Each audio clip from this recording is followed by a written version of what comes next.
love, courage, truth. Glenn Beck. Okay, so we all know that workplace stress can drive you to do things that you're not really proud of. We've all done those things. We're like, sorry, I was really stressed out, man. Hiding out in the bathroom, wearing headphones that aren't even attached to anything in order to avoid talking to coworkers, pretending to talk on the phone. I got it. Leaking classified documents to the media from the NSA. I mean, how many times has that happened to you? Well, at least that's the excuse from the 25-year-old woman, and yes, this is her real name, reality winner. I don't think I've ever met somebody named Winner that the opposite should be her last name, really, honestly. Reality Winner, at least the parents, if that's her God-given name, by her parents, I mean, really, losers.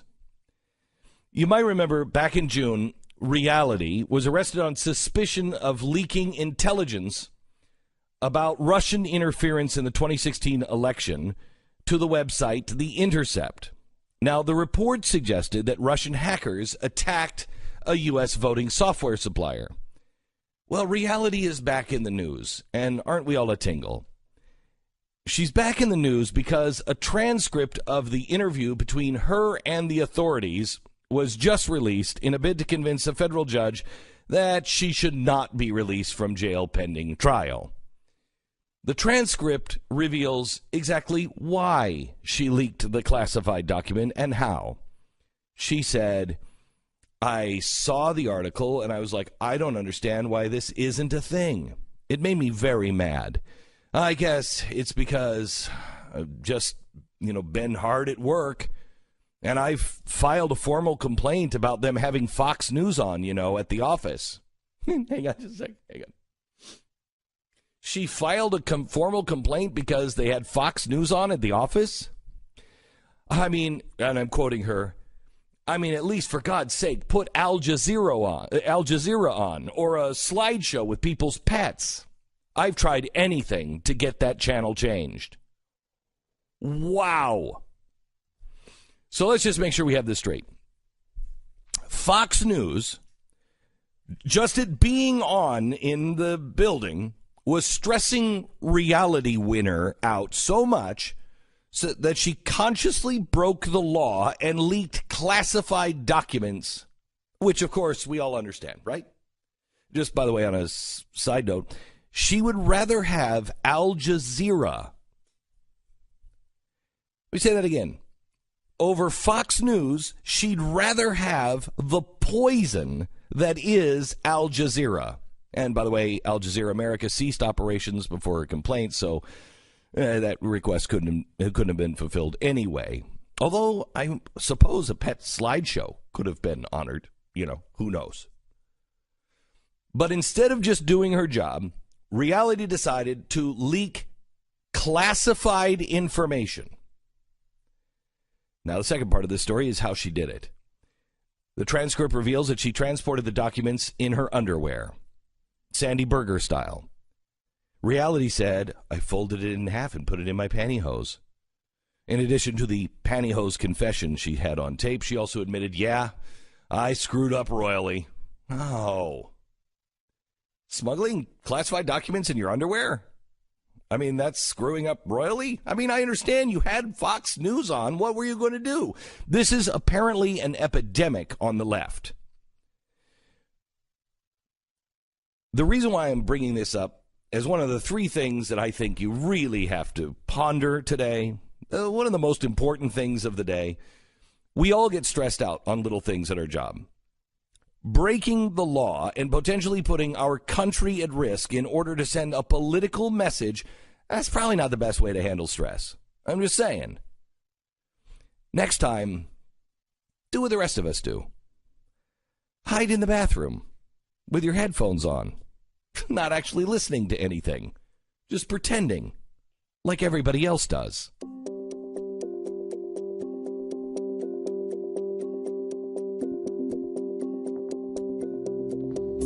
It's Friday, September 29th. This is the Glenn Beck Program. So there's a couple of things that, first of all, the Marxist professor has doubled down on Trump must hang.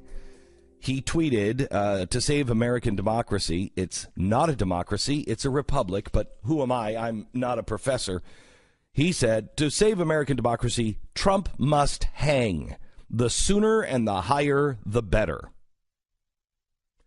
Do you remember when you would say, hey, healthcare costs are too high, and the left would look at you and say, oh my gosh, he's talking about lynching. That's code for lynching. Here they're actually talking about lynching the president. And the left is okay with it. Media is pretty okay with it. Antifa is also excused by the left. And we have to make sure we never excuse it. We don't excuse the Nazis, and we don't excuse Antifa. We know exactly who they are. Steven Crowder is a good friend of the program and quite honestly, I mean, a brave guy. He went on undercover to an Antifa rally and actually infiltrated Antifa online and has just released a video. If we could play just a couple of cuts here before we bring Steven on. Listen to this. Just plain clothes and hard tactics, and I don't think they'll know what hit them because they're not prepared for what we're planning. Here, you're gonna take the knife. How much? Yeah, we got 2 AKs coming. Matt McDonald here with Fox 13 News. We've been tracking Antifa for a long time. He was just down there at President's Circle, and they were handing out sharp objects to stab people with, so they had someone coming with an AK. Why did it take 2 late-night hosts, comedians, to find this out? You know what? I wish you guys luck. I wish you guys luck. They handed Steven Crowder a knife because they thought he was with Antifa. Steven Crowder joins us now. Hi, Steven. Hey, Mr. Beck. Hey, I hate to ever do this to correct you. They handed my producer, not Gay Jared, a knife because they recognized me on the streets really quickly, so we put him undercover with full wig and prosthetics. And it was my job to get him out of there because he's a frail, small man, which means he fit in better with Antifa. So, I mean, how astonished were you that they were handing out knives? Gosh, it's a good question. I go back and forth, and here's why, Glenn. Before we did this, I wondered if, well, listen, they're just calling Ben Shapiro a Nazi. They're just calling me a Nazi because they want to justify their behavior, right? They don't really think people are Nazis, so they probably won't really get violent. They just want to whip people up. And I would go back and forth. Then I realized, wait, these people are delusional. They actually think Orthodox Jew Ben Shapiro is a notorious Nazi. They actually think I'm an alt-right, secret Trump administrative op. That was what surprised me most, was how delusional these people are. And worse than that, people who go and watch it, it's available at LottoCredit.com, or they can search it on YouTube. They talk about bringing in AR-15s, how they have handguns. Now, listen, we all know here, I'm a supporter of the legal exercise of the Second Amendment. So you can have an AR-15, you can have handguns. But then one guy says, I have a sawed-off shotgun in my trunk, which is not legal, as far as I know, anywhere. And they talk about how their last-ditch effort is to lure. They use the word lure, is to lure them here toward the parking lot by President's Circle where these guns are in their trunk. So could it be just a bunch of big talk? Probably. Probably. And it was really, really hard to know who was serious with these sort of androgynous pseudo-pansexuals. I don't know this one person what they were. They seemed like a ragtag bunch. But at a certain point, we had to hand this over to the cops. And detectives actually thanked us for doing some of this infiltration. They had been following these people for a while, but weren't able to actually get into their groups. They installed an encrypted messaging app on our phone, which is how they communicate exclusively. They used code names. And like I said, we're a couple of late-night podcast hosts. We cracked all of it. No one at ABC, NBC, CBS could figure this out? No one at any point? That's what shocked me. So you've cracked this. You went in. You showed what they were saying. You showed that they're clearly for violence. They are talking on tape about luring people to the parking lot where they can shoot them. They actually handed your producer a knife. You're going to go down by the crowd. Here, take this knife. I mean, what was he going to mow the lawn with the knife, one blade at a time? I mean, it's clear what they were doing. So they also handed him an ice pick. So it was like It was like a clown car of weapons. They handed him a knife and then a screwdriver and then like a prison shank. It's all on tape. They handed him multiple weapons, Glenn, and we showed this to the local affiliates. We go, hey, listen. While the police there were reviewing the footage for authenticity, this local guy, the local Fox, I said, listen, here, watch this, and they're handing my producer like 3 weapons, and they just said, well, we're working here, kid. I said, aren't you working on news? I mean, what universe am I in? So, Stephen, were there any arrests made, and you couldn't get any of the press at all, no press, mainstream, was interested in the video? There were multiple arrests made. Yeah, and they were arrests made because of our content. Right. The one girl who called herself Honeybee, her name was Jenna. And you can see in our video, she had a taser on her. And she ended up tasing some guy on the ground later that night. Not only that, you want to hear something? I know that this is serious, but what's crazy and what is funny is how the media doesn't take any of this seriously. After she was in police custody, they still didn't boot my producer off the encrypted app. She told my producer, "You better give me that knife back, or I'll involve the police." These people are delusional. Oh my gosh! They're worrying about a stolen knife in this spot. Stephen, how did you infiltrate it from the beginning? What was the process of actually getting them to trust you guys? Well, here's the thing. I'm not that smart. And because I'm not that smart, I work really, really hard, and I have a team of people who are brilliant. And I have a researcher, a guy, just call him Reg, and we actually we have several accounts that are involved in these groups. So if nothing else, Antifa will have to look over their shoulder for the rest of their lives. They'll never know who's real and who's not. So we had several accounts in there that were created. We got into their private groups after they were announced as an officially recognized terrorist organization. They started playing everything really close to the chest. So we were in a private closed-circuit group, met with them there. They did some vetting, looking at these accounts, and so we would populate these accounts that look really left. You wouldn't be able to know if you were to look at it. There's a long-standing history. It would take months or years for someone else to try and do what we've been doing. We've been doing this for a long time. And then we met with their leader. I don't know if it's a male or female. You can watch the tapes. I really don't know. Which is like a gift from God, because as a comedian, it's like, it still makes this funny. It still makes this funny. Tank is a transgender. So we met with them. My producer, Jared, met with them. They installed an encrypted messaging app on the phone, which doesn't allow you to take screenshots, doesn't save anything. I think these messages are self-destructing. Luckily, we have another phone, so we could just take pictures of the screen with our other phone. They didn't think this one through, and they started communicating. And what's hilarious is, they're so easy to trick. So they were communicating like screen names Firebird, Ski Mask, Xevious, and then Will. So we immediately found him on Facebook. Will. That's a good code name. We found out where he lives. How do they know? How do they know my name is Bill? It's not Will. My name is Bill. If you want to use a real name, just call yourself Bob. I know. It's crazy. And then there was this one lady. To give you an idea, they're so egotistical. Later that day, there was a black girl who assaulted somebody, and so what we did was with one of these profiles posted, "Hey, yeah, slay, girl, slay, like you go," just posted this video randomly, and sure enough, she showed up and she said, "Hey, that's me." So we immediately ID'd her as well. It was so easy and so quick because we know how they operate, and they crave this attention among their peers. So did you take the group as a whole, Stephen, as a real threat or a bunch of morons?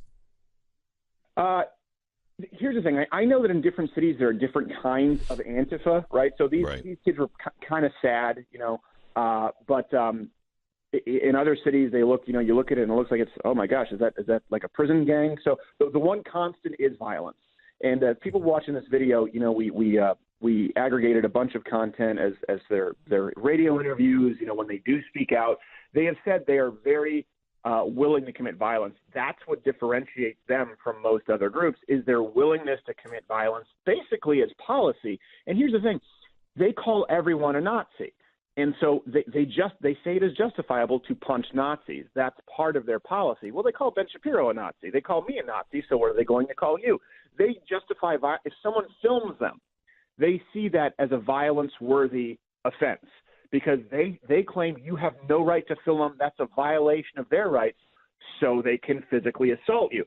So they justify violence. They'll say we only justify violence in self-defense, but self-defense can be, hey, you're a Nazi, or hey, you're filming me with your Android. So that is what I will say. These kids, I don't know. There could have been a lot of talk. They did have weapons. They did have tasers. Some of them were arrested. But it really could erupt and come to a head and get a lot worse unless people start calling them out for what they are. Here's the thing.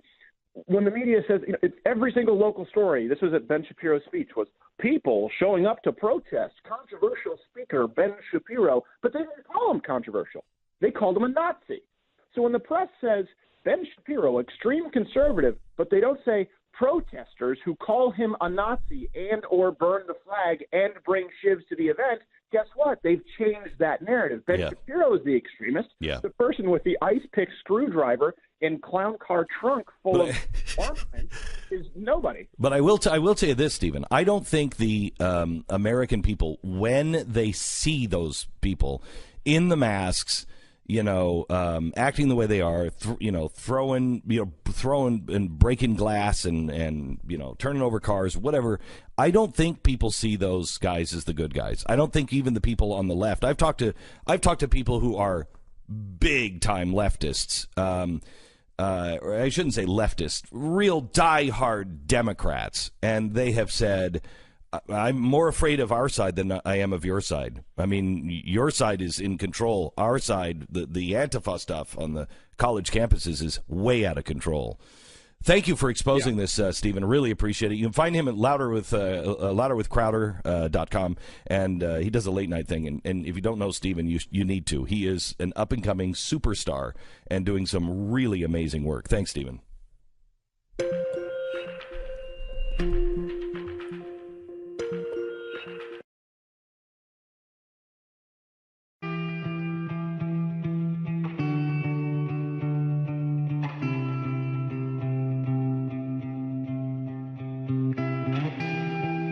Glenn Beck. You see, Elon Musk's, he released yesterday his VFR, which... BFR, wasn't it? VFR. Was it BFR? Or I thought it was BFR. BFR. Yeah, well, I think it is BFR. Like big... effing rocket. I think that's what it is. I'll bet you that's what it is. Yeah. And this thing is 40 stories tall. The largest rocket ever made was the Atlas rocket. It has the thrust of 4 or 5 Atlas rockets. It can put a 747 in the cargo hold. It's amazing. Glenn Beck.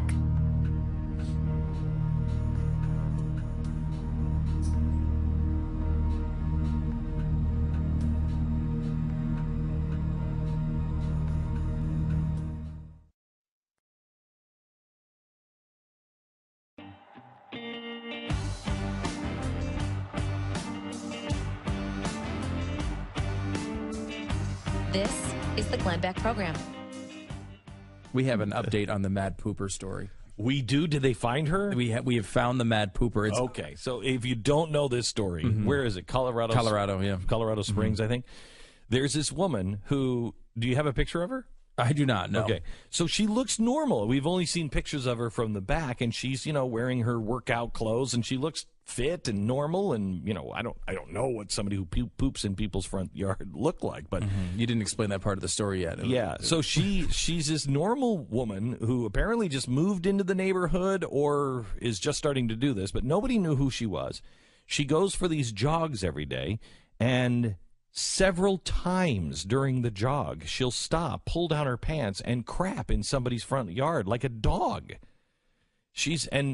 And people are like coming out of their house and like, what? Hey, what are you doing? And she pulls up her pants and she runs away. She did it at a CVS. They have bathrooms right inside, lady. She did it right by the parking, in the median.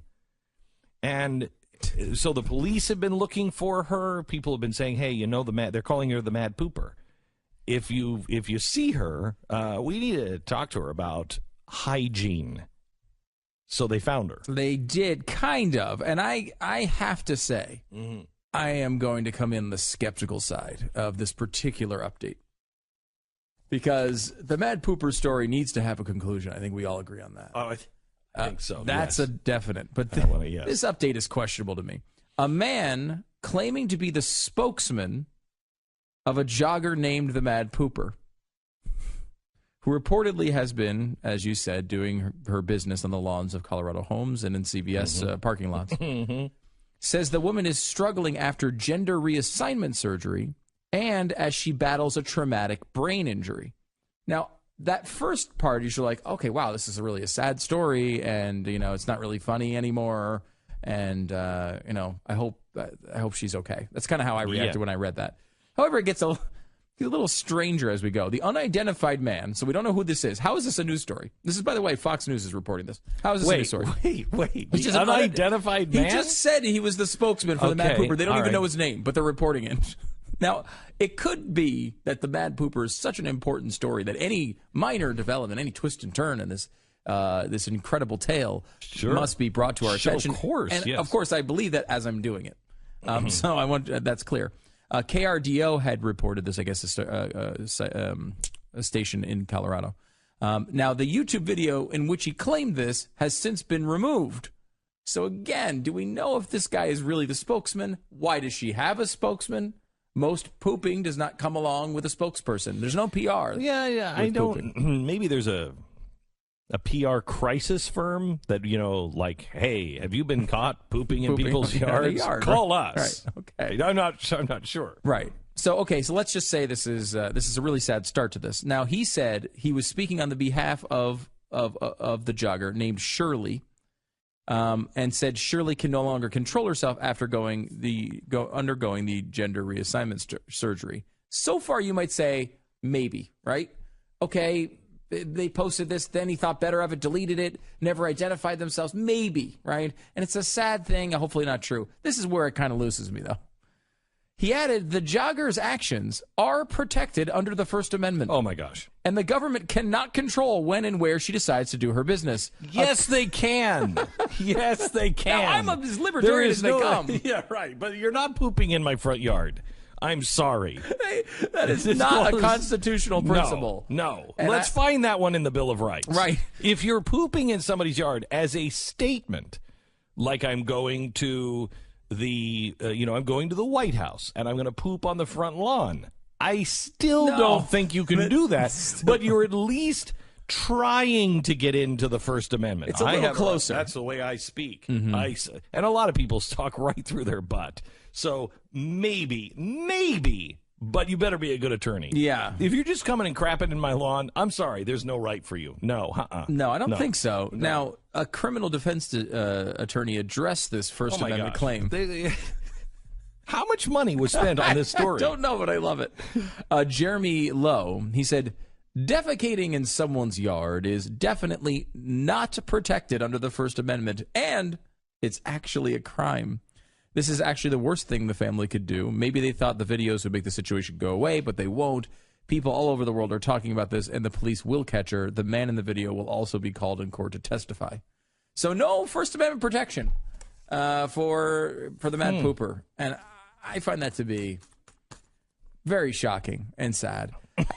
No. Because I think if the Mad Pooper can't get the constitutional rights she deserves, who can? That's how I look at it. It's that serious. And on the other side of this, there's so many jokes, but they all have expletives in them. Yeah, there's a lot. So there's a lot of jokes. Yeah, I think we should. This is another important update. This one actually is an important update, but to a bizarre story. Saudi Arabia has, after the big controversy that we talked about earlier in the week, where they were saying women shouldn't be able to drive because their brains shrink 2 sizes too small when they go shopping. No, do not take science from Saudi Arabia and twist it. Okay. All right. Look at you. Look at you. I do. It's not what he said. What he said was, if you go shopping as a woman, you go ahead. Yeah, let him say it, because he says it's so much better. Go ahead. No, that's not it. Ooh, wrong one. That's not it. Do you have it? يتحرى there it is. لأنها ما تليق بها السياقة وهي Okay. لا تملك إلا ربع. Oh, Now okay. listen to that. مرأة ناقصة عقل ولا لا؟ Okay, so It's a lot clearer. than in it- case you didn't know, what he said was the first time that you go and a woman goes shopping, she loses half of her brain. Okay? Not, she doesn't lose it, right? It shrinks. It shrinks. Okay. Yeah, she didn't lose it. It's not like lost and found. Like Hey, it I doesn't lost come out half like my a brain. little No. small credit card No, size come on. Stop slot it. in her head. Stop it. We're talking science. So it shrinks to half the size. Okay. If she goes shopping once. If she goes again, it shrinks again by half. So now it's only a quarter. If she would go a third time, it's an eighth.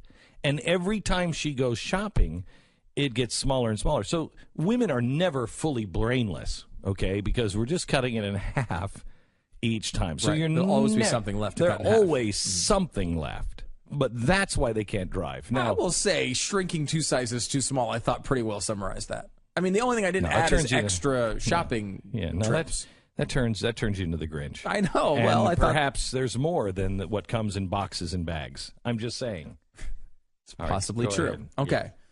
So Saudi Arabia now, after Yes. that controversy, and the reason why that clip happened apparently is they were in a big debate over whether women would be able to drive. Now, Right. That women, And everybody says no. no. Why? But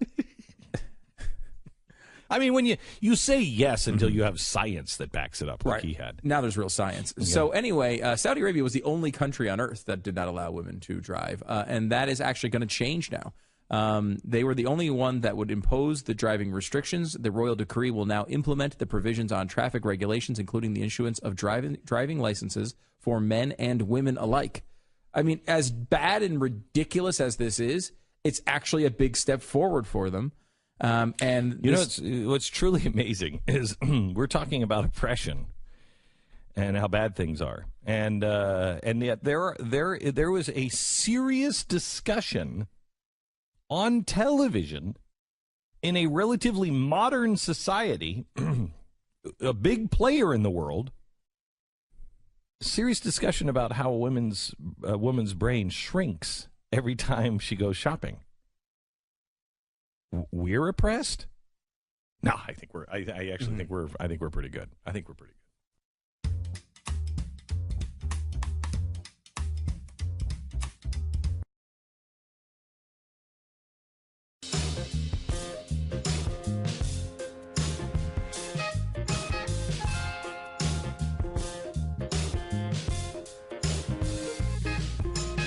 Glenn Beck. So lots of things we're going to talk about. Bill O'Reilly's coming up in a second. We want to talk about health care.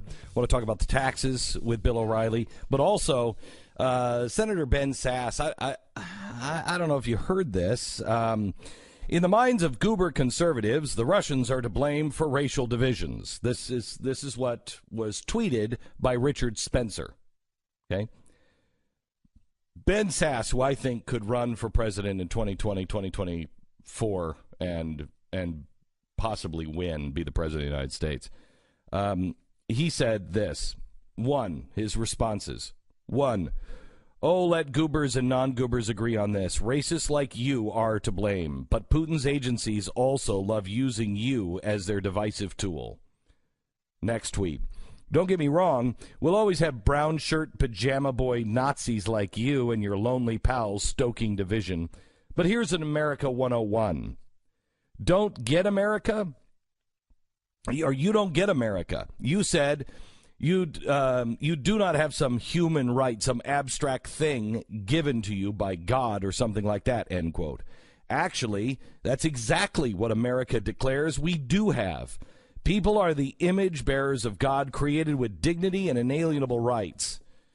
The 5th tweet was, sadly, you don't understand human dignity. A person's skin, ancestry, and bank balance have nothing to do with their intrinsic value. This declaration of universal dignity is what America is all about. Madison called our Constitution the greatest reflection on human nature. You talk about culture, but you don't know squat about Western heritage, which sees people not as tribes, but as individuals of limitless worth. The celebration of universal dignity is our culture, and it rejects your white culture, crybaby politics. It rejects all identity politics. Sometime after moving back into your parents' basement, you knockoff Nazis fell in love with a reheated 20th century will to power garbage. Your ideas aren't just hateful, un-American poison. They're also just so dang boring. Only Ben Sass would use the word dang. The future doesn't belong to you, your stupid memes. Get a real job, clown. Find an actual neighbor to serve. You'll be happier. Have a nice day. That's a great response. He's not only the only one who used dang, but especially on Twitter. Yeah, I know. Where like the F-bombs flow pretty heavily. Have you noticed that's really common everywhere now? I mean, everywhere. It's interesting. Like I don't even remember when this happened, but now like a lot of normal television stations like USA, S-bombs all the time, all in the primetime programming. Like, I think I don't know when it happened, but in the last 10 years, it's everywhere now. I mean, I was actually listening to a preacher dropping F-bombs, and I'm like, what? When did that wasn't happen? A preacher. It was. No. It really was. Glenn Beck.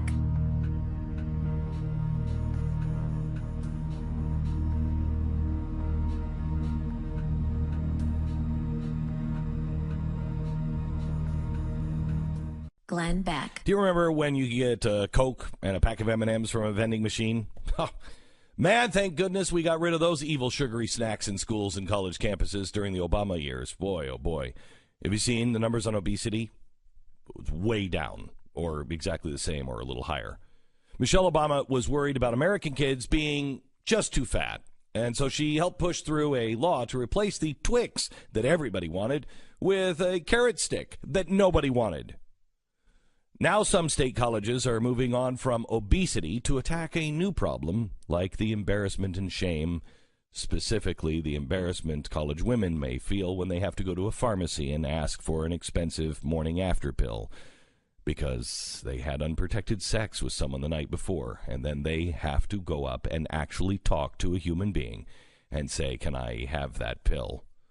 They have to face the judgmental glare of a pharmacist or another customer in line. Unthinkable. I mean, are there no safe spaces for the consequences of the promiscuous sex? Is there nothing? I need an empathy tent. It's an outrage, right? What is a caring university to do? Well, they're going to put a discreet, convenient, safe space where co-eds can skip past all that awkward, judgy human interaction thing and get the pregnancy-blocking drugs they so desperately need. How about a vending machine? Yes, that's exactly what they're going to do, and they've called it Wellness to Go. It sells condoms and morning after pills and, of course, Advil, for the hangovers. Well, that sounds like Wellness to Go, doesn't it? Wellness to Go vending machines. They are real. Stanford is the latest of a handful of colleges leading the charge on this effort. A female student at UC Davis said, a lot of students like the judgment-free space. Oh, I bet you do. Wouldn't it be great if you could live in a judgment-free space your whole life? No matter what you did, no one would ever, ever, ever question you or look down on you or say, well, that was stupid, wasn't it? Man. She goes on, quote, you don't have to feel the pressure of interacting with people. Oh, my gosh. I never thought of that. You know what also would stop that? If we just got rid of all of the people. Then I'd never have to talk to people or interact with them ever again. We are trying to accomplish something truly remarkable in human history. I think the Nazis did it. Stalin also did it a little bit. Mao, just a pinch of this as well. We're attempting to eliminate anything that we don't like, anything that makes us feel guilty, uncomfortable, any kind of feeling that we don't like, any consequence, any responsibility for our own actions. I mean, Mao never took the responsibility of killing, what was it, 20 million people in 5 years on his farming experiment? He's like, he was in a safe zone. Trying to make life one never-ending pleasure cruise is not what life is really all about.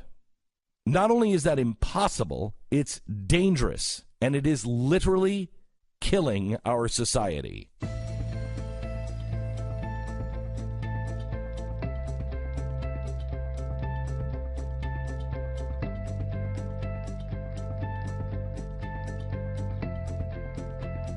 It's Friday, September 29th.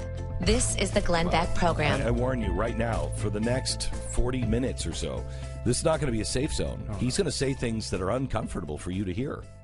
It's Bill O'Reilly. Very uncomfortable things are going to be said. He's going to talk about responsibility and history and perspective, and I warn you, it's not that you're going to be uncomfortable. You will be unsafe for the next few minutes. Welcome to the program, Bill O'Reilly. How are you, sir? Boy, you're maligning me already, Beck. Well, I am here to spread love. Spread joy. Joy, love, joy. Yeah. So Bill, Bill, yes. I have a question for you. First of all, it was good to see you on Fox this week, and good to see a number one finish. I think one of the first ones they've had since you left. But it was nice to see we that. had a big night on Tuesday, and it was very interesting. Yeah, it was. Could I ask you a question? And you may not, you don't have to answer this, but it's not rhetorical. If you were so dangerous that you had to be removed from the building and your show taken off, why would you ever have you on as a guest? Look, Beck, I told you from the very beginning, and I told everybody, and I had a written statement, all right, that it was a pure business decision made. And we all know, because you went through it yourself, Beck. Yeah, I know. Okay, that the evil far-left cabal put together a fiction, a fantasy to silence my voice like they did with you and many, many others, and then they tried it with Sean Hannity, and it didn't work with Sean Hannity. So he has empathy for me. We actually, Hannity and I have built a big empathy tent on my front lawn. Oh, my gosh. Well, they're becoming very popular. They're very nice. They're very nice. So wait a minute. Any thinking American, and this is what, is the crux of your question and my answer. Yeah. Any thinking American knows what happened, and let's just make sure it doesn't happen again to anyone. So, no, actually, any thinking American is thinking to themselves right now with, number 3 finishes since you left. Any thinking American is thinking they should put Bill O'Reilly back on. Is there a possibility you go back to Fox News? Look, I can't speak to any of that at this point because we still have legal stuff going on, and we're going to. So what you're saying here? Let me just say, what I'm hearing is no. But you're not officially finished with the paperwork that you're not necessarily on Cobra yet. So it wouldn't be that hard to reverse the thrusters. It's a little bit more complicated than that. When I left, I formed a legal team. Yeah. All right, and I told them, you get to the bottom of this with names, with dates, with everything that you can get, and we're going to put it out to the American public. Now, we started it a couple of weeks ago with a woman who was arrested in Detroit, filing a false police report. Tell that story. Right. We told it that, but it's worth retelling. She was charged. This is a woman who I never saw before, never spoke before, who went on The View and said I said untoward things to her. And she was the one who said you called her hot chocolate or something like that. Yeah, all of that. A total lie, 100%. Yeah. Okay? And again, I never even saw the woman in my life. So now we know.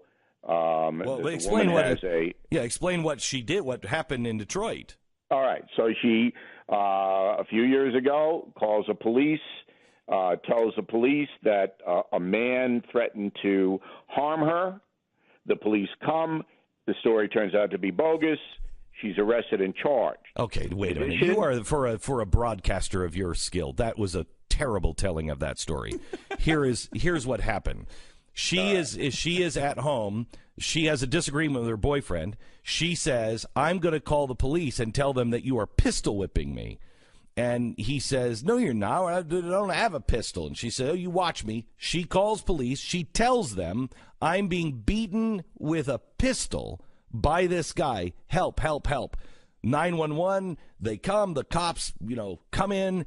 They look at the situation. Doesn't look like anybody's being beaten. And they say, where's the gun, ma'am? And she said, well, he didn't have a gun. Well, was he beating you? Well, no, he wasn't beating me. Wow. They arrested her. Right. For making a false charge. And charged her. Right. And then in addition to that, the stuff that she said she had tweeted 3 or 4 years earlier, she had tweeted the exact phrases she was talking about herself. So she called herself hot chocolate? Thank God that Newsmax put it out, because we gave it to others and they wouldn't, because, no, you can't demonize a victim. I said, there is no victim. Oh, no. So with the fix is in, everybody knows that the wider question and the wider problem for America is, this is not just happening to me. And when I was on Hannity on Tuesday, I recommended Cheryl Atkinson's book, Smear. Yep. Which goes through it, and Beck is featured prominently in that book. All right? It goes through it, who's doing it, where's the money coming from, and there hasn't been anybody that said Cheryl got it wrong. No, I tell you, Bill. Have you seen Cheryl on 60 Minutes? Have you seen her on the CBS Morning News or Good Morning America? No, she's been removed and her voice has been silenced. But I was shocked. I didn't know. I had no idea I was in that book of Cheryl's, and the first chapter or two are about me, because she said they perfected it with me. Yes. They used me as the guinea pig, the first one. Who wouldn't be if you were looking for a guinea pig? Who wouldn't? So now that's not want to use Glenn Beck. I mean, that's really not helpful here, Bill. It's really not helpful. I'm sorry. Let me ask you some more uncomfortable. Have they offered you your spot back? No. At Fox? No. When are they going to? I'm telling you. I know. You'll tell me whatever you have to tell me now, because you're in negotiations with Fox, and you don't want to say anything. No, that's what I hear. That's what America heard, Bill. That's what America heard. That young British woman. Peace, love, truth, honor. Okay, whatever, come on back. Whatever. I don't even know what you're talking about. Okay, so Bill, at the beginning of your show. yeah. Whatever. I don't listen to my show. Okay, there's a bell in there. So Bill, let's switch gears and let me please try to pry you off of all of this Fox nonsense, and get to the tax plan of Donald Trump. Yes. There's some good things in it. There's some okay things in it. It would be great if this is where we ended. Why does he negotiate and start at such a place? I mean, it's like he doesn't understand the Overton window at all.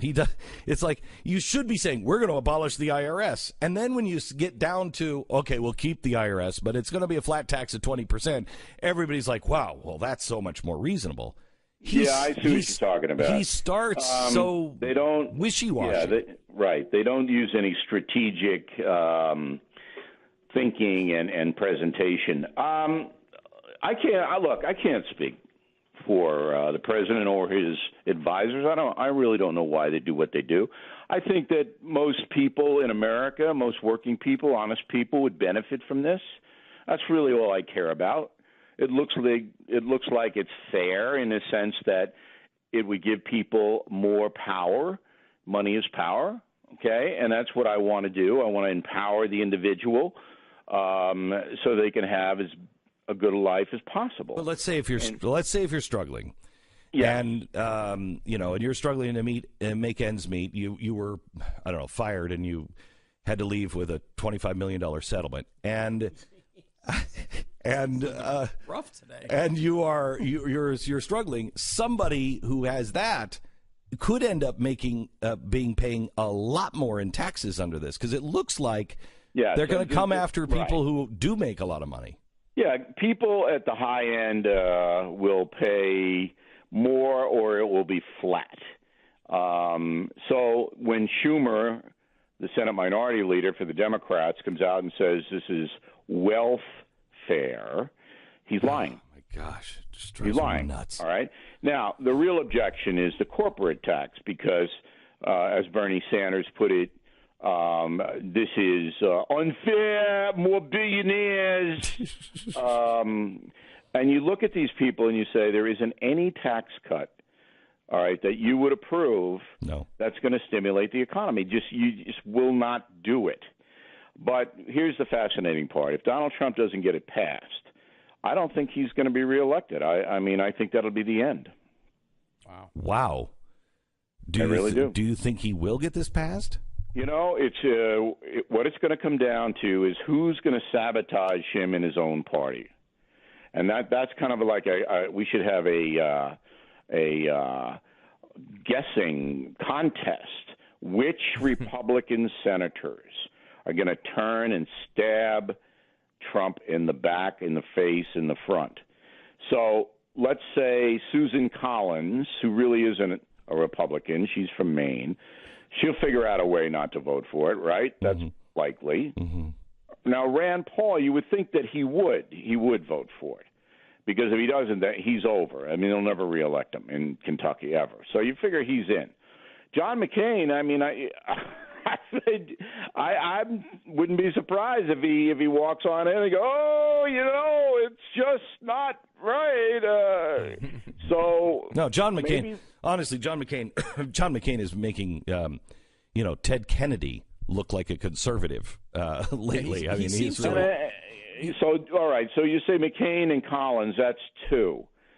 So he needs, if he gets two more defections, he's in trouble because Schumer has threatened all the Democratic senators by saying, look, if you vote for a tax cut, number one, we'll run somebody against you in your primary. And number two, we'll cut off every penny from the Democratic National Committee so you won't have any money. Bill O'Reilly, we'll back with him in just a second. We have a lot to talk to Bill about. If we can get him to just pipe down about his triumphant return to Fox. He's also got a new book out. It's Killing England, and you can get that book in bookstores everywhere. And we'll probably touch base on that book a little bit as well.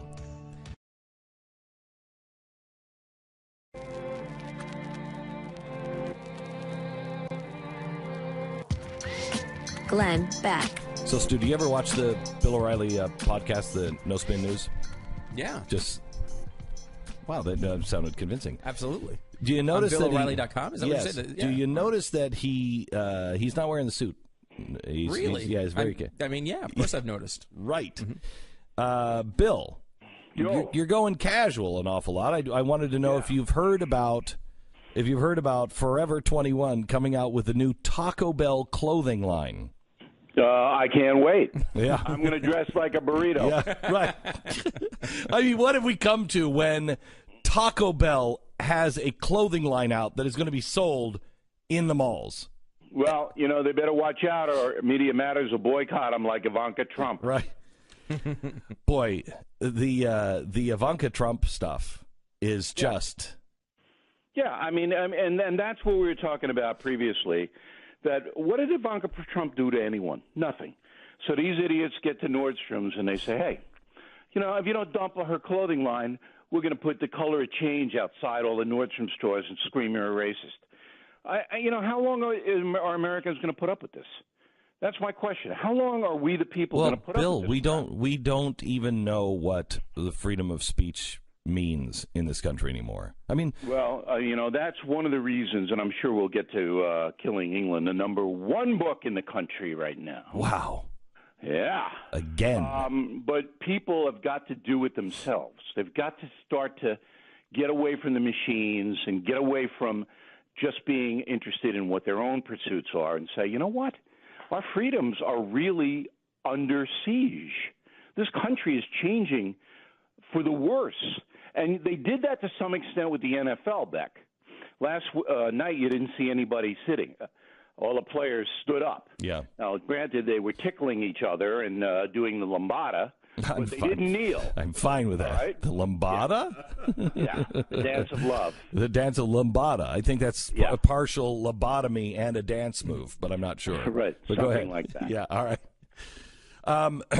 But the thing on this was even Donald Trump was wrong on freedom of speech. He said, they should be fired. Well, I mean, as a private corporation, yes, that's they where could. He was coming from. Yeah, but he's also the president of the United States. I mean, that's you don't want the president. I wouldn't have wanted Barack Obama to say things like that because usually he was saying it about people like me and you. So here's why I don't care about that anymore. He gets everybody, Trump does, engaged.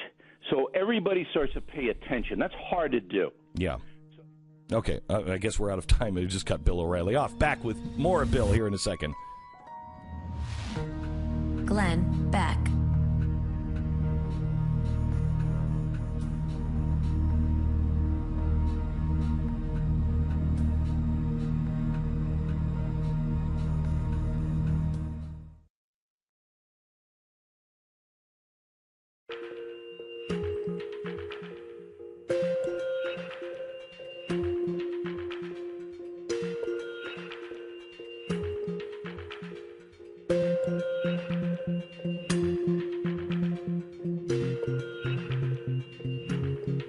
This is the Glenn Beck Program. Back with Bill O'Reilly, friend of the program, and of course, best-selling author, #1 on television for 150,000 years, and just an icon of our society. And we're thrilled to have him on.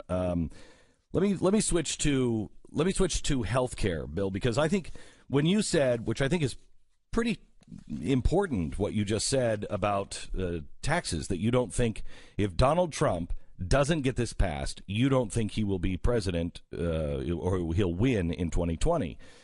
I think this is going to cause, the healthcare thing is going to cause so much damage to everyone involved that I don't know how any of this shakes out. Because they failed to repeal or replace Obamacare, 47 out of the 50 cities in America, Obamacare coverage will be unaffordable by the end of next year. And in so much, the families will need to incur an extra $28,939 before a plan will become affordable. On average, the family of 3 will now have to earn a 6-figure salary or $110,823 for coverage to be affordable because of Obamacare. This is going to change the landscape of everything politically. Okay. A very interesting analogy, but there's a difference.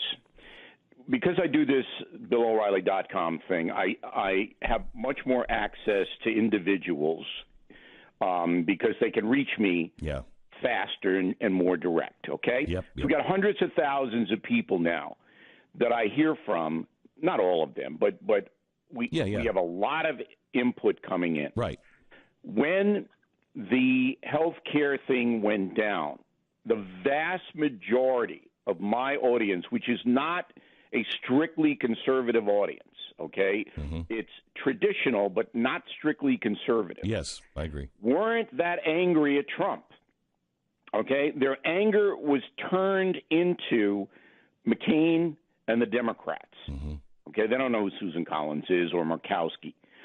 And they saw that Trump wanted to repeal and replace, but he was sabotaged. That won't happen with the tax cuts because the tax cuts are so much more immediate. And Trump promised that it would happen. Yes, he promised Obamacare would go away too, but this was the economic basis upon which Trump was elected, that he is a problem solver in the economic realm, that he can get things done, that he can make deals. That's why he was elected. Right. One, the folks will tolerate, and it'll come back because you're right. I mean, people are going to just, when they see what's going to happen in the next 2 years. Oh my gosh. Oh my God. When literally you have to make $110,000 to afford insurance, it's going to be right. it'll be horrible. and it's going to be horrible for the Democrats because the Democrats are invested in this insanity. But so are the Republicans. He's got, some are. But the tax cut, Trump's got to make the deal. He's got to make the deal, or the independents, which decide elections now, will flee. Not his base. He'll keep his base at 33, 35%. But the others, the independents, will flee. So have you heard about the Retirement Income Security Act of 1974, ERISA, the Employment Retirement Income Security Act? ERISA. Can you explain this, Stu? Yeah, it's an interesting move by Trump, and they're talking about doing it now. And it's being reported as he's going to have some big executive order that's going to overturn Obamacare. I don't read it that way at all. When you look at the details, basically the act was from the 70s. It allows big companies, that's how it's typically been used, to create their own healthcare systems. And they don't have to deal with any of the regulations. So they can insure their employers without having to deal with all what they now have as Obamacare regulations. And the way it's typically been interpreted is this idea of commonality. People all working for IBM, right, can be interpreted a bunch of different ways. In other words, you could say all Catholics. All Catholics, or all farmers, or right. And so the idea is Trump is just going to interpret this law on the loose end, meaning that it's not going to have to be a super tight reason that you have commonality, but really a much looser definition of that word, which I don't think is an executive order. It's an interpretation difference, and it's the type of thing that could be overturned by the next president. But it would essentially allow people to go into separate healthcare systems outside of Obamacare and get much, much lower rates. It's a pretty big deal. And, of course, they're also saying that they think it's going to collapse Obamacare because, getting around those restrictions and all the crazy regulations are going to change the cost structures. Well, it'll change the cost structure because the healthy people that are responsible, that want health care for their family, they'll be the industrious ones that will do this, and that'll just leave the sick and the ones who are just going to join up when they get sick into the government system, which we also said that's inevitable. That's what's going to happen. So have you followed this at all, Bill? I feel like I'm listening to an episode of Dr. Kildare. Really? Because that's amazing, because I'm not old enough to remember Dr. Kildare. How about Ben Casey?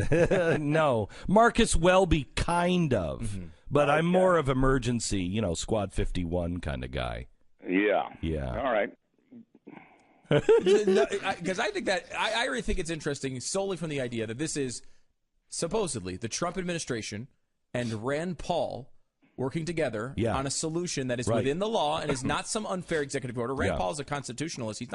He wouldn't be pushing for an executive order like this, I don't think. No. This would be an interesting solution for a lot of people. So, a lot of folks, Bill. Maybe if I say it that way. Look, I'm not opposing anything. I mean, you guys are so much smarter than I am. I'm just coloring here. Oh, my gosh. I know. Whatever you tell me to do, I'll do. Okay. All right. Okay, let me switch gears to Otto Warmbier's parents. Yeah. They came out this week, and they were talking about how the North Koreans had taken pliers to their son, that he was blind, they had beaten him, and it's a pretty compelling story. However, the coroner has come out and said that's not true. His teeth were fine. What's happening there, Bill? What do you think that is? The grief takes a lot of different faces, and this family is just absolutely destroyed and devastated because Otto was, I believe, murdered by the North Koreans. So are they overstating it? Perhaps. I believe he was murdered by them as well. Yeah, but there's no doubt in my mind that this North Korean regime are as evil as any regime on the face of the earth, and I'm including Iran in that. Yeah. And, it may have to come to someone saying if they attack someone else, then I think that Trump will move against them. Let me switch to Puerto Rico. Puerto Rico, the stuff is starting to stack up at the docks and at the airports.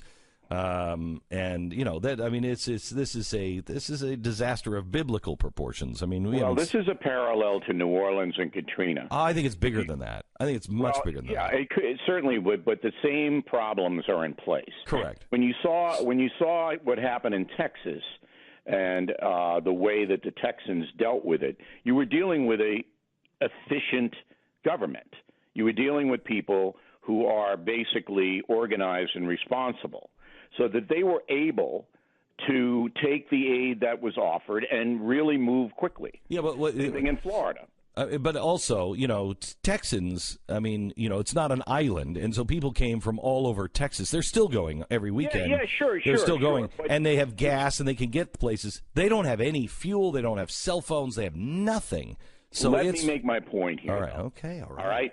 Hey, you're so the hostile. Government of Puerto Rico is basically inefficient. So was the government of New Orleans. Yes. Okay? So that when disaster strikes, their response is not going to be as effective as the Texas or Florida response. Correct. Period. Correct. All right, so what we have now is the aid is coming in, but it's not being distributed because the infrastructure is devastated and there's no organization at the local level. So it's going to get to the folks. It's just going to take much longer. Now, what can any human being do? Trump's going there on Tuesday. I don't know what anybody can do when you don't have cell phone service, when your infrastructure is knocked out. You can't get truck drivers to truck this stuff into the inner portions of the island. They don't have any gas to get their trucks moving. But they're bringing things in at a record rate. The Marines are on the ground. We have 5 or 10? I think we have 10,000 FEMA workers. We're at the hospitals. The governor of Puerto Rico said, "Hey, don't bring the USS Comfort in yet, the naval hospital ship that just arrived, I think, yesterday or is on its way." They're saying, don't bring that in. We need to fix the local hospitals first. So we sent in people and teams to get the generators and to get everything going with the hospitals. Now that they've cleared one of the ports, they can actually pull the hospital ship in. Right. I mean, he seems like he has done everything that he could do and is supposed to do. You're talking about Trump now? Yeah. I mean, it seems like he's done it. Every circumstance is different. But there doesn't seem to be a dereliction on the part of the federal government. But if you put on CNN, of course there is, and they're all racist, and on and on. Okay, so one last question on Puerto Rico, and that is the Jones Act. Are you for a repeal of the? Yes, I am. I mean, if you can full get repeal, aid, not just temporary, but like really repeal that. It doesn't make any sense. It doesn't. And Beck and I should lead that. Look, if somebody else wants to help out Puerto Rico or any place else in America, they should be able to help out without a bunch of bureaucratic nonsense. And, in the post-apocalyptic society where the zombies attack, we're going to need a lot of help back. Exactly. So we got to get rid of that Jones Act. I'm not sure about the zombie thing, but I agree with you. Okay.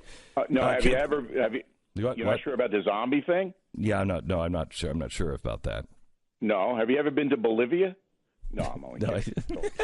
It's a joke, you Media Matters people. The new book, Killing England, is on sale now. Beck. Number one book in the country. And you're welcome, Bill. You're welcome. No, you made it. Listen. No. If I had to redesign the cover, I would have George Washington, Benjamin Franklin, Thomas Jefferson, and Glenn Beck, everyone. Right. That's the first time he's ever used my first name. Oh, my gosh. I think that's the first time he's ever used my first name. Let's write this day down. It's a special day. Bill O'Reilly at BillO'Reilly.com. Find his new book, Killing England, on sale everywhere. Thanks, Bill. We'll talk to you next week. All right, talk soon. All right, bye-bye.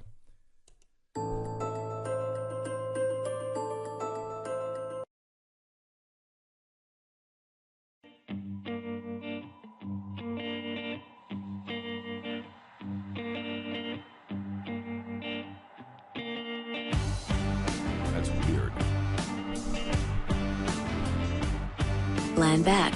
Hey, I'm really excited that we're back in Cuba, and they're using some sort of a, I hate to use this term, but like a ray gun. We don't know exactly what they're doing, but 20 diplomats, U.S. diplomats, have gone home. They have hearing loss and other symptoms. They're being hit by something. We're under attack by the Cubans, and we don't know what it is yet.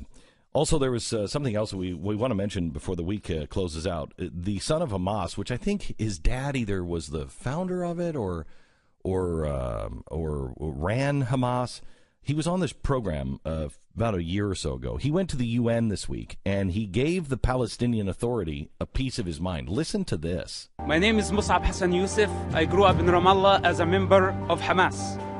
I address the words to the Palestinian Authority, which claims to be the sole legitimate representative of the Palestinian people.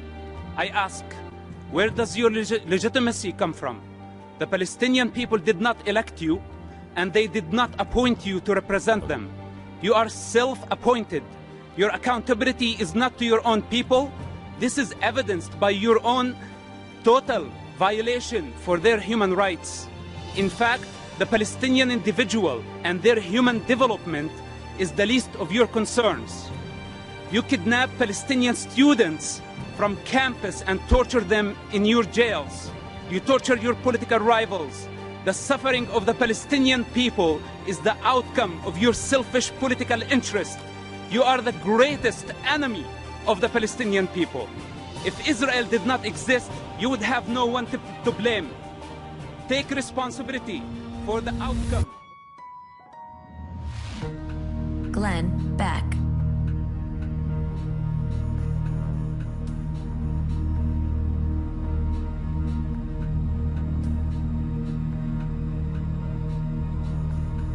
Glenn Beck.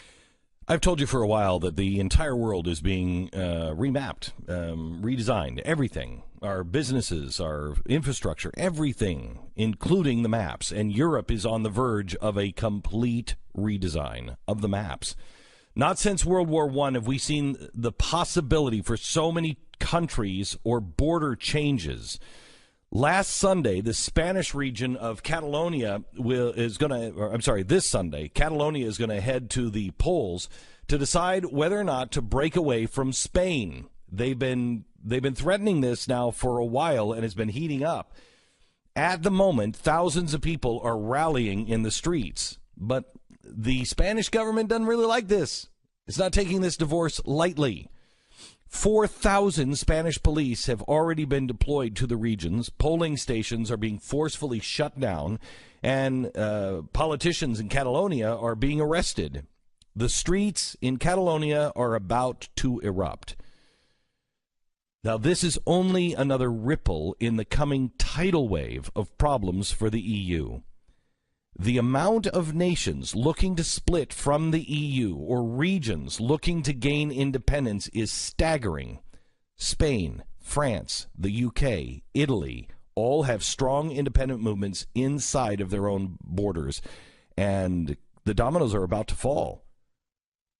So what does this all mean? Well, the world, at least Europe, is still struggling from trying to recover from the 2008 economic crisis. They really haven't recovered from that yet. Europe was one of the hardest hit. 4 of the 5 top GDPs in Europe all have either strong regional separatist movements or they're looking to leave the EU. Now think about that. What does that do to the economy? Spain is number 14, the 14th largest economy in the world. If Catalonia separates on Sunday, Spain will lose 20% of their GDP, and that's a country on the verge of civil war or civil unrest already. France, the UK, and Italy are all in the top 10 of the world's GDP. What happens if this process around the same time period, if this process just starts to sweep? Change is taking place on a massive scale all over the world. And you're just now beginning to see the first steps in the great global redesign.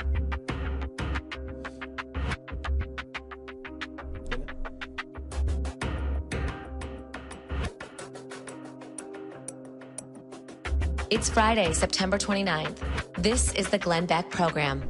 Does seem like that's a prediction, at least mildly you could say has come true, or at least coming true. Coming true.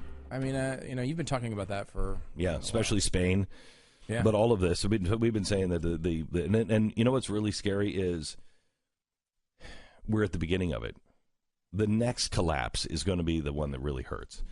When we collapse again, have another 2008 or worse, that's when the crap's going to hit the fan, because all the seeds have been planted now, and it's going to happen all over the world. And it's going to happen quickly. Once it begins, the dominoes are all going to fall.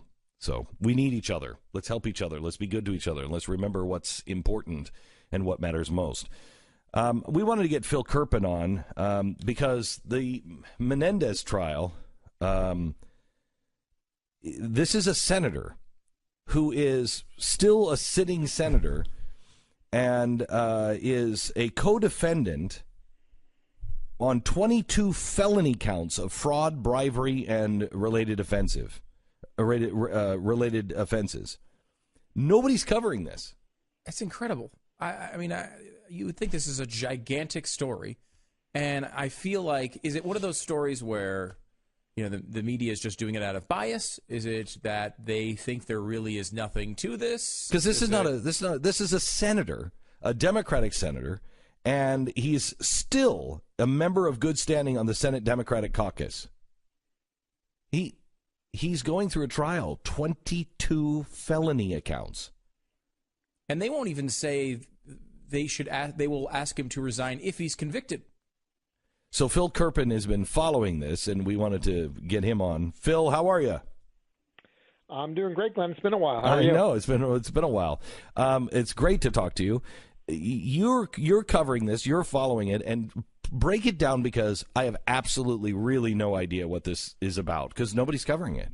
This trial has a little bit of everything, and there is a lot of print coverage. There are probably 4 or 5 print reporters that have been in the courtroom every day. There is close to zero national TV coverage of this. In fact, Media Research Center did a study. They found that I think CBS has spent 22 seconds on this trial in the first 3 weeks, and NBC has spent 0. So, unbelievable.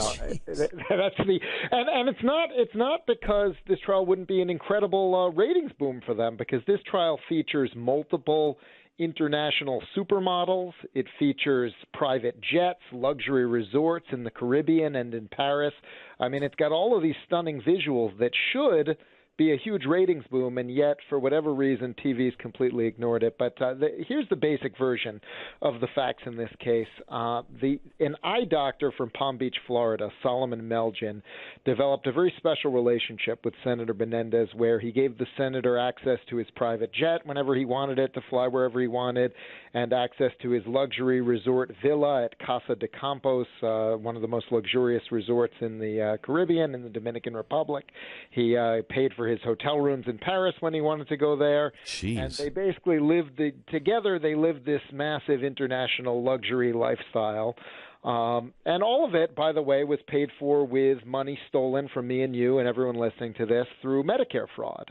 The doctor, who is the senator's co-defendant, has already been convicted in a separate case of stealing $105 million from Medicare in one of the largest Medicare fraud schemes in history. And so you've got this massive international luxury lifestyle, and you have with money stolen from us. Yeah, and you have Medicare. I mean, this is if a Republican were doing this, any Republican, this would be everywhere. Well, they would have nonstop. quit the day the indictment came down, if not before. I mean, this guy was indicted 2 years ago, and he's only finally going to trial now. He stayed in the Senate the entire time. And the reason there are bribery charges here is that in exchange for this international luxury lifestyle, the senator is accused of doing 3 things for Dr. Melgen. Number one, he got visas for all of his supermodel girlfriends, Svetlana Buchik from the Ukraine and Juliana Lopez from Brazil, and a 22-year-old model named Rosiel Polanco from the Dominican Republic. In the case of the model from the Dominican, she had already been rejected for her visa when Menendez stepped in and said, do whatever it takes, and he got the visa approved. So there were the visas for the girl. Phil.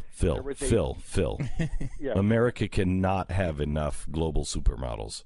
I know. A lot of people look at the photos. A lot of people look at the photos I've tweeted and say, he did nothing wrong. Yeah, there's nothing wrong with that. Supermodels, they can all come in. At night, in a tunnel. I don't care. Anyway, the second thing was a port security contract in the Dominican Republic. And this is kind of amazing because this guy was an eye doctor. He had no background in security of any kind. But basically, he bought a disused and a not honored port security contract that the Dominican Republic had signed with a company and then said, we're not going to honor that contract for whatever reason. This guy, Melgen, buys the contract and then has Menendez go to bat with the State Department and with Customs and Border Patrol and with the Commerce Department and tries to get the entire U.S. government to pressure the Dominican to honor this contract, which would have been worth hundreds of millions of dollars to Melgen. There was testimony just yesterday from a Customs and Border Patrol official who said that Senator Menendez called her and said, do not allow any security equipment to go to the Dominican Republic until they honor my buddy's contract. And the official said that she thought it was very odd that a U.S. senator was trying to undermine the law enforcement mission of Customs and Border Patrol. So that was the second thing, was trying to steer this Dominican port security contract. And the third, and they've just started hearing testimony on this, I think this coming week is going to be really explosive on this. The third thing, and by far the worst in my judgment, was that he actually tried to intervene with HHS to have the Medicare fraud investigation dropped. Basically, he wanted them to say that it was okay for Melgen to massively overbill Medicare by millions and millions of dollars, and he went to extraordinary lengths on that. In fact, at one point, he had a meeting with the HHS Secretary, Kathleen Sebelius, with Harry Reid in Harry Reid's U.S. Capitol office, asking her to intervene and to drop the overbilling dispute. This is insane. I mean, this is an insane story, and especially when you can put it up to the news kind of the day, where everybody in the media is talking about Tom Price taking flights that cost $1 million. And, I'm not excited about that story by any means. But we're talking about over $100 million. We've got supermodels, private jet flights, all sorts of crazy government contract business. And a very powerful senator. Yeah, and 22 seconds. He was chairman of the Senate Foreign Relations Committee, in fact, and that was one of the things. When he was pressuring the State Department to intercede with the Dominican and push this port security contract to his friend, he told them, if you don't do it, I'm going to have hearings in my committee. So he was using his official position pretty clearly, and that's.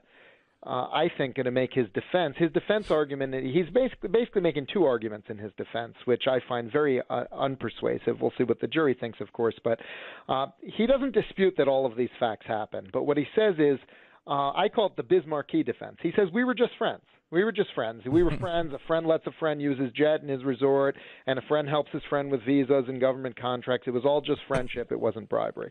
To me, if being friends with the person who, corrupts his official office so that you can both live an international high life together, if somehow friendship makes that legal, then the laws are very flawed in this country. Yeah. If that's legal, then the law is not sufficient, because that should not be legal. It's not ethical. It's not acceptable. So this friendship defense is sort of one of the central arguments. The other is based on the McDonald decision at the Supreme Court, the Bob McDonald decision, which really narrowed the definition of official acts. And they're trying to argue that, look, as a senator, he didn't take any official actions when he was pressing the executive branch to do things like approve visas or pressure port security contracts or drop a billing dispute, because a senator can only vote on legislation as an official act. And the government's response to that argument is basically, if that's right, then the bribery statute would allow putting a PayPal account up on a senator's website and saying, give me $50,000 and I'll advocate whatever your issue is with the executive branch. That can't be the case. But we'll find out. I mean, we'll see in this trial whether the definition of official act is now so narrow that a senator can take bribes in exchange for taking action, with respect to the executive branch. And so the defense arguments here, in my judgment, don't dispute any of the corrupt facts. And therefore, even if somehow he's acquitted, which I consider unlikely, but even if somehow he's acquitted, if the Senate Ethics Committee is worthy of its name, he ought to be kicked out of the Senate anyway, because he doesn't dispute that he did all these things. So, Phil, can you put this on a scale? Can you compare this to any other scandal? I mean, this is huge.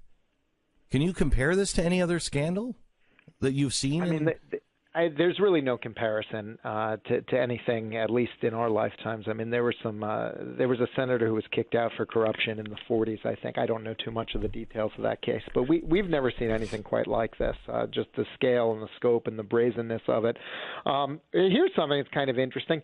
You know, one of the things the prosecution kept saying in their opening statement is he did all of this for a man who wasn't even a constituent, because the doctor's from Palm Beach, Florida. Menendez is a senator from New Jersey. He basically was dedicating his office to the service of somebody who wasn't even a constituent.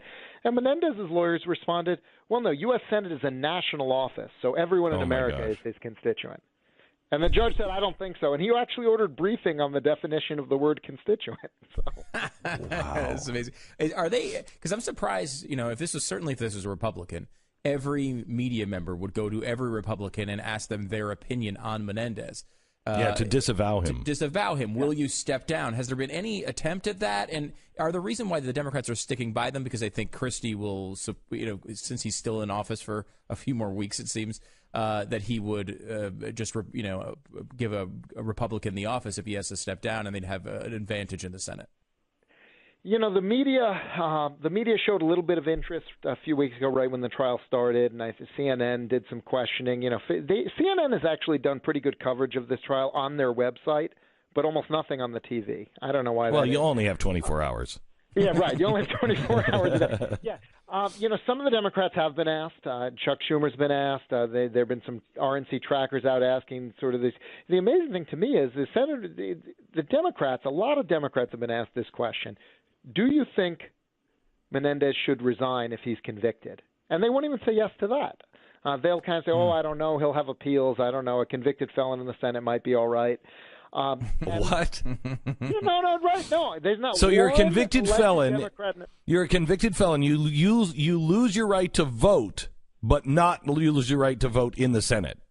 Correct. That's and crazy. To kick someone out of the Senate under the Constitution, you need a 2/3 vote. And so if they do an expulsion vote and the Democrats want to rally behind him, they could cast one of the worst votes of their career and actually keep him there. But if you vote to let a convicted bribe-taking felon senator stay in there, I think that's a vote you're going to have a problem with for the rest of your career, which may be brief.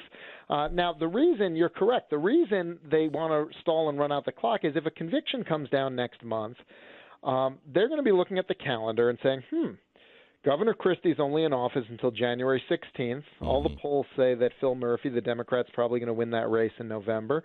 So if we can somehow stall and run out the clock and say, he's pursuing appeals, and maybe he'll announce a leave of absence, which has no legal meaning, and get to January 16th, then he can resign, and we'll have a Democratic governor appointing the replacement instead of a Republican. So they're just trying to run out the clock for political advantage, I think, is what's happening. Phil, thank you so much. We'll talk to you again in a couple of weeks as this trial continues. I'd love to get some updates from you. Thank you so much.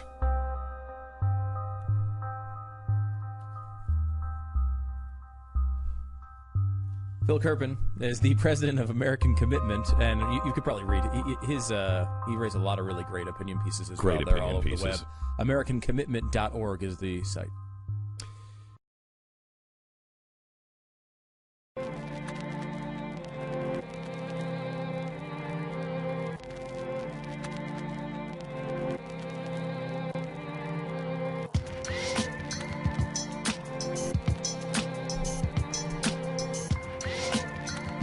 Glenn Beck. So it was good to see, walking back into the Capitol yesterday, Steve Scalise. He was the guy who was shot in during the baseball game, or the baseball game warm-up, when the dangerous leftist Democrat went out and had a mission to kill all of the Republicans in Congress. And Steve almost didn't make it. He returned yesterday with a walker and some assistance, but he looked pretty healthy, and it was very emotional. Here's what he said. When I was laying out on that ball field, the first thing I did once I was down and I couldn't move anymore is I just started to pray. And I will tell you, it gave me an unbelievable sense of calm, knowing that at that point it was in God's hands. But I prayed for very specific things. And I will tell you, pretty much every one of those prayers was answered. And they were some pretty challenging prayers I was putting in God's hands. But he really did deliver for me and my family, and it just gives you that renewed faith in understanding that the power of prayer is something that you just cannot underestimate. Glenn Beck.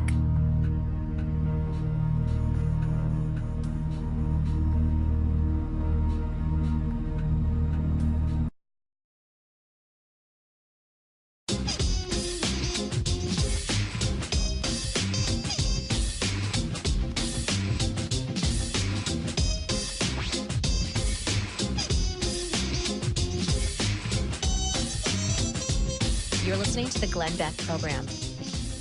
Pat Gray is here, and he's kind of the guy who, would come out, in the summer, and he would just be the guy who would scream, "Get off my lawn!" And everybody in the neighborhood would scatter, and they'd be afraid, because he knew everybody in the neighborhood, and he was going to tell your parents. Mm-hmm. And that's who he is, and... Of course, I was doing this in 1957. Yeah, yeah, because that's he was that guy. He was that guy when he was 8 years old. Yeah. When he was 8, he was doing that.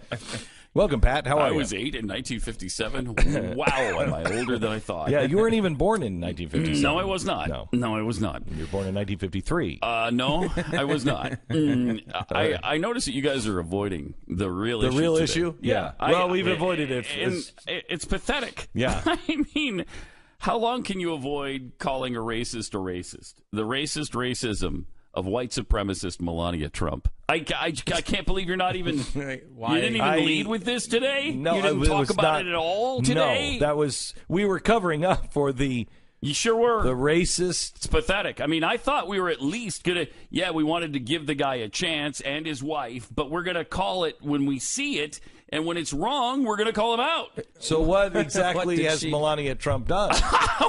Please. Like you don't know. Fortunately, there's Cambridge Elementary School librarian who called her racism out when she donated Dr. Seuss books to the school. And I was like, thank you. Thank you, Ms. Librarian, for pointing out how racist Dr. Seuss books are. Okay, wait. Dr. Seuss was a socialist. And a racist. No, well, I do not like green eggs and ham. That's obvious code for I don't like black people. It's obvious. I don't. It is not. No. Would you like them here or there? I would not like them anywhere. Clearly what he's saying is you don't want to see blacks. They have no place in our society. That's not what he's saying. Eat them, here they are. Pathetic. He's asking people to cannibalize minorities and especially black kids. I don't think it's just despicable. He wants to use them for food. And fortunately, the Cambridge, Massachusetts elementary school librarian wrote a blog post about how they're rejecting the donation that she gave. Okay, so I do want to point out, as he's saying this, I am realizing that I would not eat them with a fox. Mm-hmm. Red fox. What color was he? Oh my God, he was red. Mm-hmm. You know. No, he was black. Oh, okay. Pretty sure he was black. I won't eat them on a train. What do you use to power a train? Coal. It's black. Which is black. Black. I mean, you are on to something. And this librarian, I dismissed her at first. Up to about 20 seconds ago. But now, this case is this is a solid case. It's undeniable. Right. She says it's racist. They're steeped in, Dr. Seuss is steeped in racist propaganda, caricatures, and harmful stereotypes. No, I didn't cite any examples, of course. And last year or a couple years ago, Michelle Obama donated Dr. Seuss books to the same school. Okay. But that was they didn't seem to be racist okay, then. So hang on just a second. At the same school? So it's incredible. Dr. Seuss they're steeped in racism. What? All the who's in Whoville? I don't know. The stars on theirs? There's no, there are no colors or well, green. I mean, they're not real people. No. They're not. Yeah. They're. Yeah. But I mean, in all, because this is now the second time we've actually discussed star-bellied sneeches in this segment over the past week or two. But the star-bellied sneeches book is totally a commentary on racism. And it's about and how silly racism is. And it's the whole point Yertle of it. the Turtle is all about fascism. Yeah, it's true. Yes. It is. Yeah. It was. Is it? Oh, yeah. I didn't catch the deeper meaning of Yertle. Yeah. How did you? It's been a while I since don't you know. haven't had kids reading Dr. Seuss Not in a for while. a while, Yeah, yeah. Yertle the Turtle is the greatest. I think it was written about Hitler, and it's all about fascism. Wow. And, I mean, Dr. Seuss... And you're right. He was a socialist. He was a socialist. Yeah. How could you possibly say Dr. Seuss was... They hate the Trumps so much that it's gotten this ridiculous. Yeah, and it's where funny. they can't even donate books to a school without getting hammered I was really for it. offended. I was really offended that what she said was, and let's see if I have this story in front of me, because this quote from her is just so snotty. She said, I'm an advocate for inclusive libraries. I work in a district, however, that has plenty of resources, which contributes directly to excellence. My students have access to a library with over 9,000 volumes and a librarian with a graduate degree in library science. Oh, my God. In other words, we don't science. We don't stoop to Dr. Seuss. Guys, a library or donations. It's a book with It's a big room that has shelves with books on it. Yeah. It's not a science. Why not go out of your way to give gift books to underfunded and underprivileged communities? Which I'm sure she's also done. Right. I'm sure. Mm-hmm. And why don't you go out of your way and say, wow, thank you very much. We're really fortunate to have these books.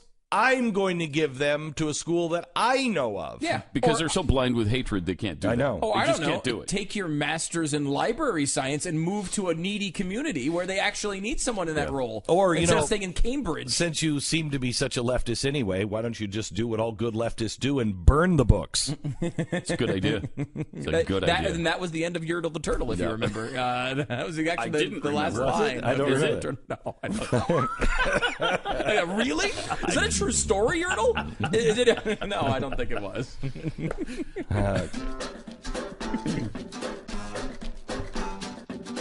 Are you filling in for me next week? Yeah, Thursday and Friday.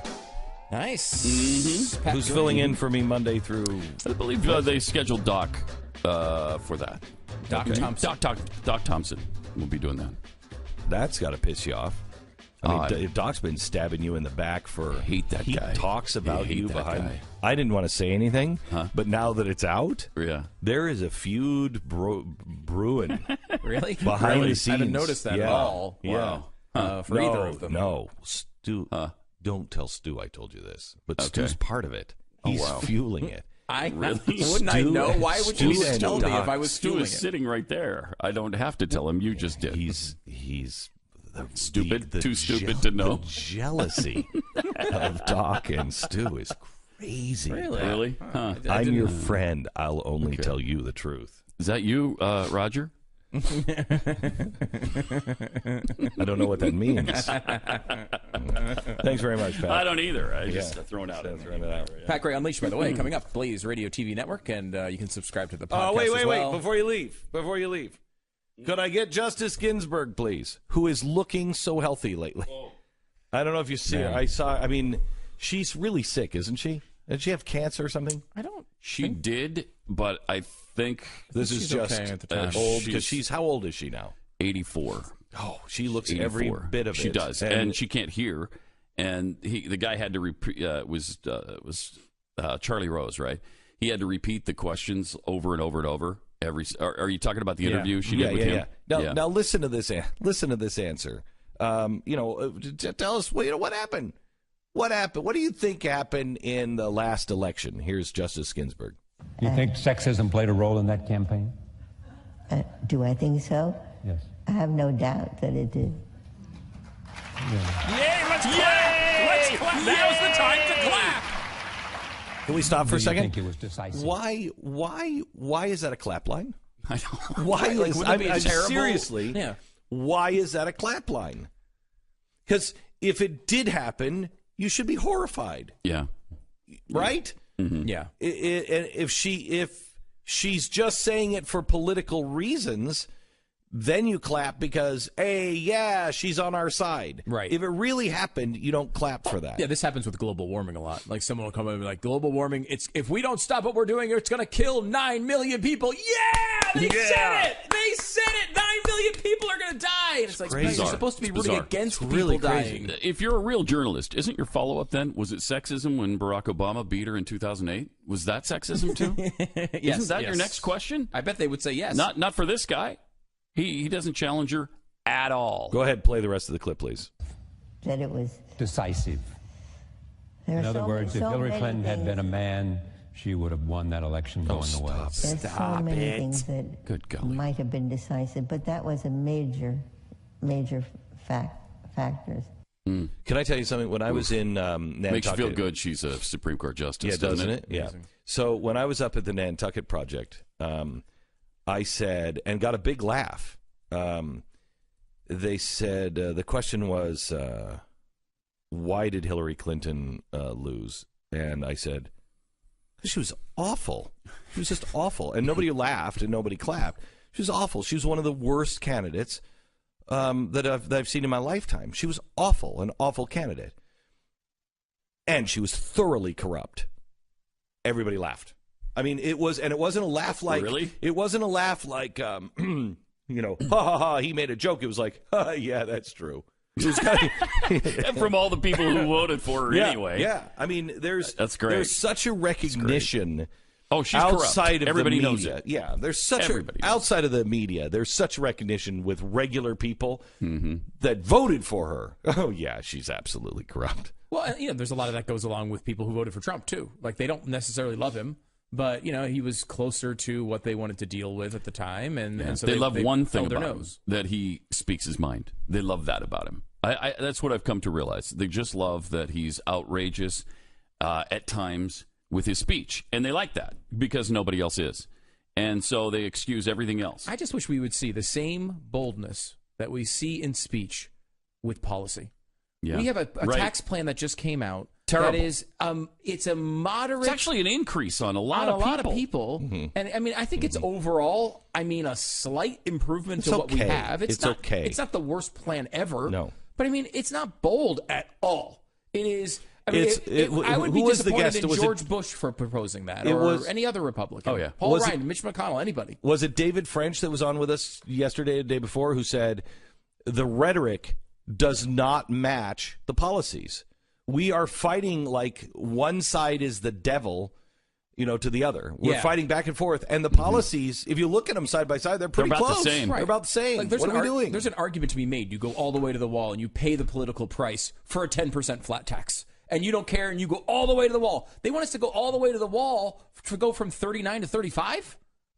Yeah, and 32 to 35 And for 32 others? to 35. And 10 to 12 for some others? Yeah, it's just... Doesn't make any sense. It doesn't make sense. Really doesn't.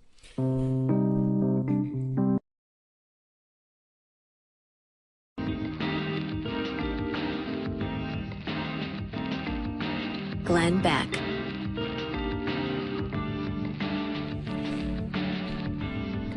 So there's some good news on the GDP growth. Came out today, 3.1%, which is good. Solid. Hadn't happened since, 2015. And that is good. Any growth is good. So thank you, Mr. President, for that and everybody else that's moving things ahead.